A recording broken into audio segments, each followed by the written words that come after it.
বিশেষ ঘটনা। যাত্রাভিনয় শুরু করার পূর্বে স্মরণীয় কয়েকটি কথা। রাধাকৃষ্ণপুর গ্রামীণ যাত্রার প্রতিষ্ঠাতা প্রাণপুরুষ স্বর্গীয় বংশীধর নায়েক মহাশয়। নিষ্ঠুর নিয়তির অমোঘ বিধানে ঝরে গেছে বংশীবাবু। বংশীবাবু নেই, পড়ে আছে তার কর্ম, তার অনুপ্রেরণা।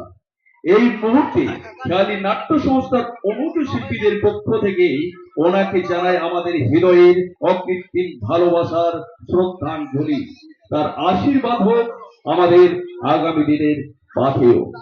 সেই সাথে আরো জানাই আমাদের যাত্রা দলের দুই সদস্য দীপক কুণ্ড এবং সমীরণ দাস, তারাও আজ আমাদের মধ্যে নেই। তাই তাদের শোক সন্তব্য পরিবারকে জানাই গভীরতর সমবেদনা এবং পেহেলগাঁও জঙ্গি হানায় নিহত ভারতীয়দের প্রতি শ্রদ্ধা নিবেদন।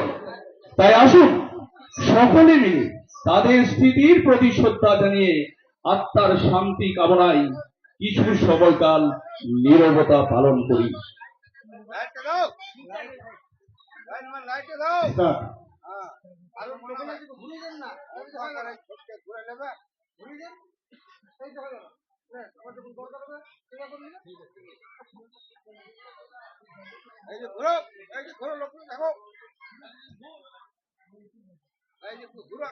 ধন্যবাদ।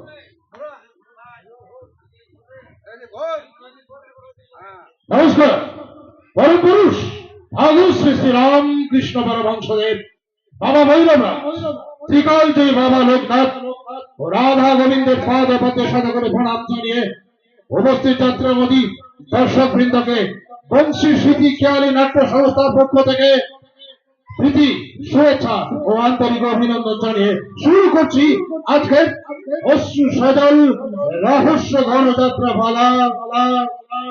এ দেখাই শেষ দেখা নয় তো। আলোচনা ডক্টর তামাস কুমার তারা সম্পাদক ও নির্দেশনায় প্রশান্ত চ্যাটার্জি, সহকারী নির্দেশক শ্রদ্ধেয় লক্ষণ কুণ্ডু ও প্রবীর নায়েক।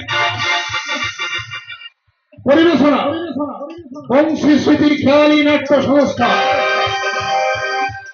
পরিচালনা গ্রাম্য সরোয়ানা বর্গ ও গ্রামবাসী বৃন্দ। প্রধান উপদেষ্টা মৃত্যুঞ্জয় নায়েক। উদ্যোক্তা রামকৃষ্ণ নায়েক। দল ম্যানেজার রসিক কুণ্ডু ও দিলীপ কুণ্ডু। কোষাধ্যক্ষ শুভেন্দু নায়ক ও সুব্রত আখুরি।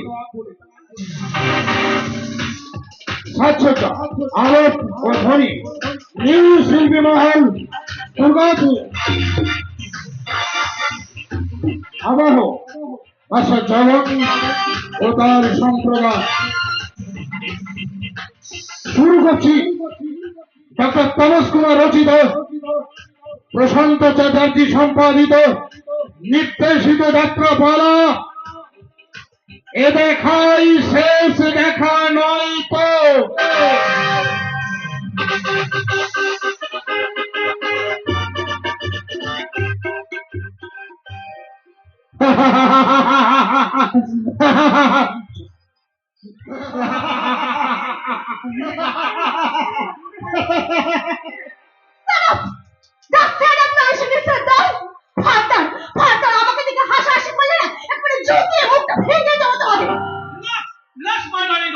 এই সামান্য ব্যাপারে এত টেনশন নেওয়ার কি আছে? সামান্য ব্যাপার? সামান্য কি বলছি মিস্টার সান্যাল? আমাকে দেখে দেখছেন না, এক পায়ে স্যান্ডেল পরে আমি হাঁটছি বলে ওই ইডিয়েটের দলগুলো আমাকে দেখে কেমন হাসাহাসি করছে, দাঁত বার করে। যদি এই পরিবারটা সঙ্গে থাকতো না, তাহলে এক্ষুনি আমি ওদের গুলি করে মেরে দিতাম। হ্যাঁ। ও মাই গড! আরে স্যান্ডেল গেল কোথায়? ওই তো ওইদিকে কাদার মধ্যে আটকে গেছে। কাদার মধ্যে? হ্যাঁ, আমি তখনই ড্যাডিকে পই পই করে বলেছিলাম আমি কিছুতে এই গ্রামে যাবো না। ড্যাডি আমার একটা কথা শুনুন, এখানে কি আছে বলুন তো? চারিদিকে শুধু ঝোপ ঝাল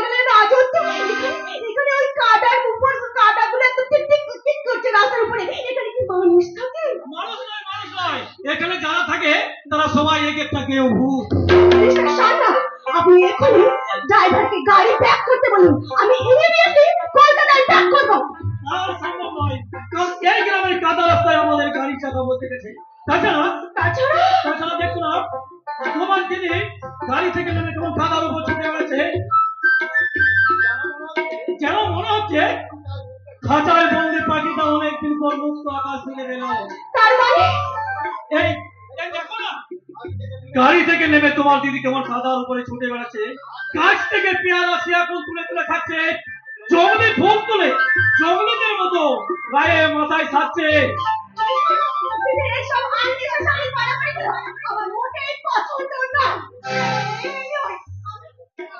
আমি যে আর খালি পায়ে দাঁড়াতে পারছি না। আমার পায়ে মনে হচ্ছে ফসকা পড়ে গেছে। ভীষণ জ্বালা করছে। বলছিলাম ওই স্যান্ডেলটা কোনো ভাবে আনা যাবে না? অনেক কিছু ভাবে না আমি, ওই এখানে চেকআপ বলে আমি স্যান্ডেলটা আনার ব্যবস্থা করছি। কিন্তু ওরা ওই স্যান্ডেলটা তুলে আনবে তো?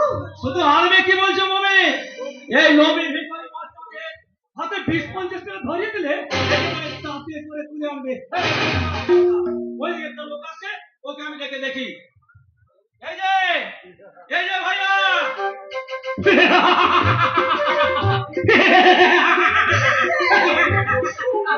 দেখছি তো ওরা আমার যেমন রাষ্ট্রীয় চার পাঁচ করে হিপে আসছে।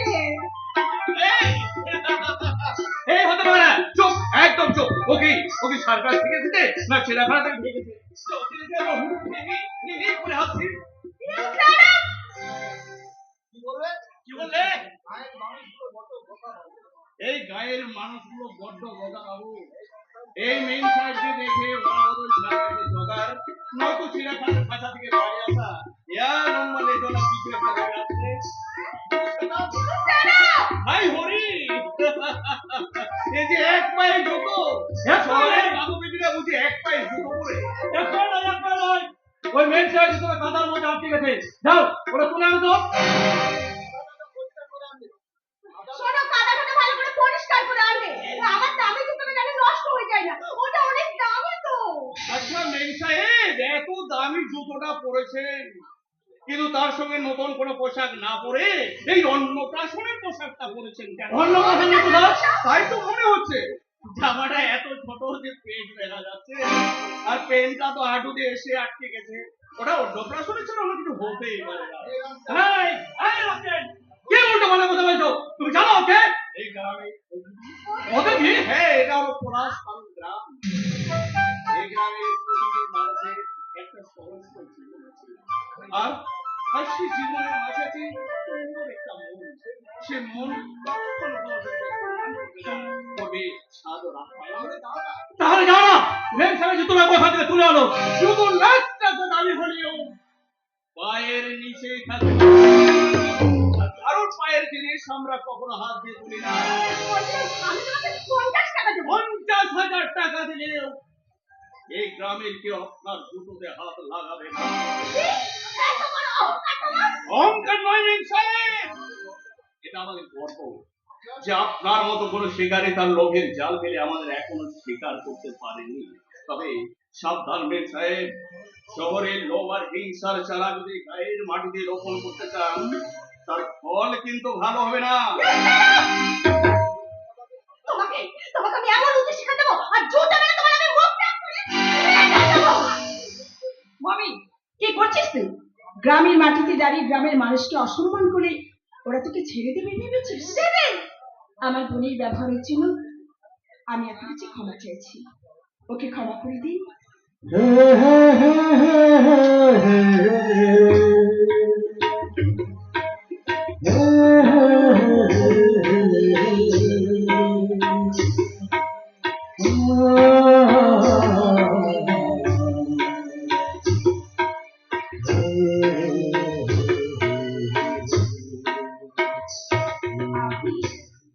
আমার দিকে আমার তাকিয়ে কি দেখছেন?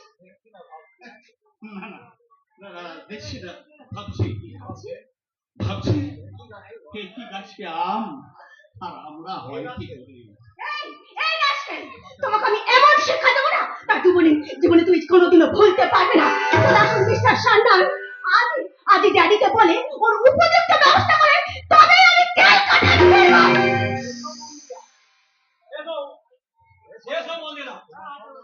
মনমন্দিরের মাঝে যে দেবতাকে প্রতিষ্ঠা করার আশা নিয়ে তুমি এখানে এসেছো, তা কোনো দিন পূর্ণ হবে না, কোনো দিন না। চলো। মন্দির যদি পবিত্র হয় সেখানে দেবতার অভাব হবে না, এবং আমার বিশ্বাস এই নির্মল গ্রামের মাটিতেই মিশে আছে আমার জীবনের দেবতা। শহরের মানুষও এই গ্রামকে কেন এত ভালোবাসে? কারণ এই গ্রামের মাঝে মিশে আছে আমার অতীত, এই গ্রামের মাঝে পড়ে আছে আমার জীবনের সুখ দুঃখের অনেক স্মৃতি। আমি এখানকার এমএলএ ব্রজেন ঘোষালের বড় মেয়ে। আচ্ছা, আপনি তো গ্রামের মানুষ, আপনি জানেন আমার দেব কোথায় আছে? যে দেব আপনাকে ভালোবেসে মহা অন্যায় করেছিল বলে 15 বছর আগে আপনার বাবা যাতে 100 গাছ চাপ তুলে দেয়, জমির দিকে ছড়ে ফেলে দিয়েছিল, তাই না? জোর করে শহরে নিয়ে গেছিল, তাই না? হ্যাঁ হ্যাঁ হ্যাঁ, কিন্তু তুমি মারা গেছে। না, কি বললেন? আমার দেব মারা গেছে? আপনি এখানে চলে যান। অভয়াদের অতিরিক্ত আসল তো বাতাসের সাথে ভেসে বেড়ায়। সে আপনাকে দেখলে যে বড্ড কষ্ট পাবে। আমি কি কম কষ্ট পেয়েছি? বাবা জোর করে দেবের কাছ থেকে আমাকে দূরে সরিয়ে রাখলো। এই 15টি বছর আমি যে দেবের প্রতীক্ষায় পুকুর করেছি, তাকে যে আমার মনের আসনে বসে, স্বামীর আসনে বসে মনে মনে পুজো করেছি, আজকের মতন এক সন্ধ্যায় এক গাছের আড়ালে দাঁড়িয়ে আমরা দুজনে ভালোবাসার শপথ দিয়েছিলাম। জানেন, দেব দেব আমার হাত দুটো ধরে আমাকে বলেছিল,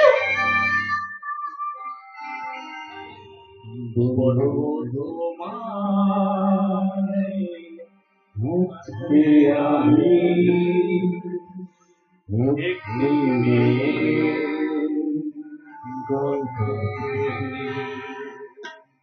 বলবো তোমায়,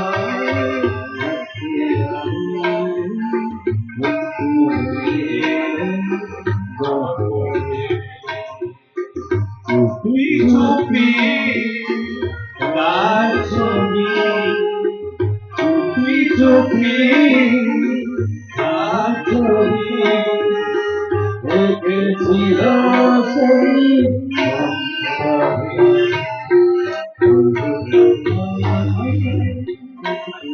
আমি একটি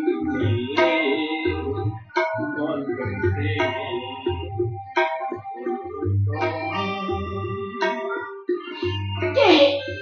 সত্যি করে বলুন, কে আপনি? 15 বছর আগে যার স্মৃতির বুকে নিয়ে এত কষ্ট পাচ্ছ, তাকে চোখের সামনে দেখেও তুমি চিনতে পারলে না মন্দিরা? মন্দিরা!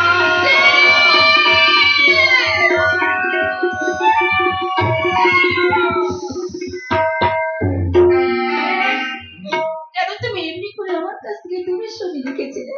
কেন তুমি আমাকে এমনি করে আড়াল করে রেখেছিলে বলো কেন? আমার কষ্টের ভাগটুকু তোমায় দেব না বলে। তোমার কষ্ট সে তো আমারও কষ্ট গো। মন্দিরা, আর কেউ কোনোদিন আমাকে তোমার কাছ থেকে আলাদা করতে পারবে না দেব।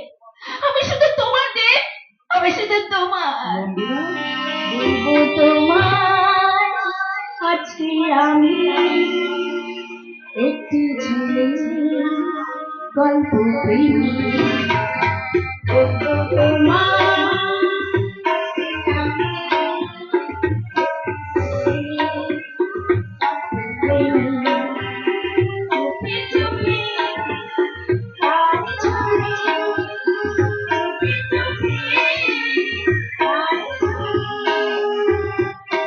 ছিল